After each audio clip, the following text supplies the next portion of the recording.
진주의 한 단위 농협에서 간부 직원 배임 논란이 발생했습니다. 다른 사람 실적을 이용해 배당금을 과다 수령한 사실이 확인된 건데요.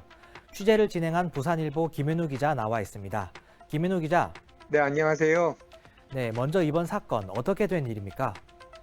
네, 진주의 한 단위 농협은 지난 2월 말에 조합원들을 대상으로 지난해 영농회별 배당 지급 통지서를 배포했는데요.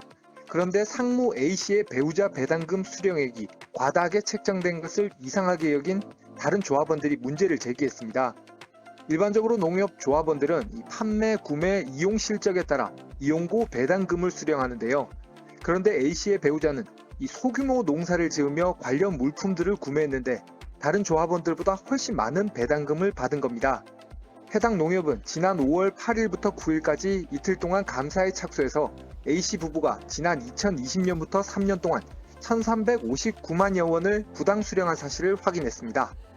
네, 감사를 통해 부당하게 수령한 사실이 확인된 건데요. 처벌도 이뤄졌습니까? 네, 농협 징계는 크게 징계해직, 정직, 감봉, 견책 정도로 나눠지는데요. A씨에 대한 징계는 인사위원회 의결에 따라 감봉 3개월로 확정됐습니다. 이에 대해 적지 않은 조합원들이 이해하기 어렵다는 반응을 보였는데요. 일부 조합원들은 농협 재산에 손실을 발생시킨 배임이 적발된 데다 심지어 당사자가 누구보다 윤리의식이 필요한 상무직위에 있는 만큼 중벌이 불가피하다고 주장하고 있습니다. 특히 고의성이 있기 때문에 가장 강한 처벌인 징계해직이 마땅하다는 목소리가 나오고 있는 실정입니다. 네, 이 같은 논란은 잊을만 하면 한 번씩 불거지는 것 같은데요. 왜 이렇게 자주 발생하는 겁니까? 실제 농협의 이용고 배당금 부당 수령 사례는 잊을만 하면 터져나오는 고질적인 문제입니다.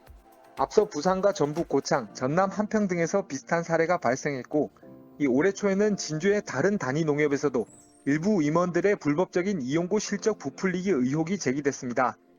하지만 대부분 현황 파악이 어려운 데다 이 서로 같은 공간에서 일을 하기 때문에 유야무야 넘어가는 경우가 대다수인 것으로 알려졌습니다. 네, 김윤우 기자 잘 들었습니다.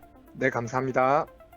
네, 다시는 이 같은 일이 지역에서 재발되지 않도록 내부 정화 작업이 이뤄져야 할 것으로 보입니다. 서부경남 GP직이었습니다.